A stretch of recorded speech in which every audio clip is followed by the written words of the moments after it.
రుద్రాని ఇలా అంటూ ఉంటుంది. గేజర్‌లన్నీ పాడైపోయాయి. వేడి నీళ్ళు పెట్టుకోవడానికి చాలా ఇబ్బంది అవుతుంది. కావ్య కూడా లేదు వేడి నీళ్ళు పెట్టేసి ఇవ్వడానికి అని అంటూ ఉంటుంది. ఎవరైనా పట్టించుకోండి అని అంటూ ఉంటుంది. దానికి అపర్ణ, కళ్యాణ్ ఇంకా బాగు చేయలేదా? నీకు మొన్న చెప్పాను ఏం చేస్తున్నావురా? బాధ్యత లేకుండా ఉంటే ఎలాగా? పని మీద ఆ మాత్రం బాధ్యత లేకపోతే ఎలారా అని అంటూ ఉంటాడు. అంతే రేపు బాగు చేసేస్తాను పెద్దమ్మ అని అంటూ ఉంటే కానీ ఆగురా నువ్వు ఆగు అని చెప్పేసి ధనలక్ష్మి అంటూ ఉంటుంది.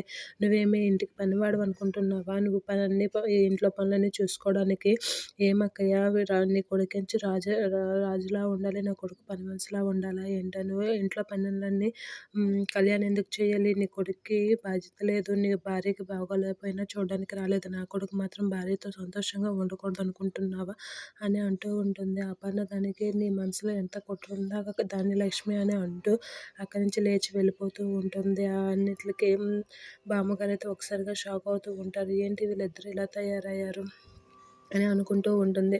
అనామిక రుద్రనైతే ఒకరినొకరు చూసుకొని మనసులో నవ్వుకుంటూ ఉంటారు.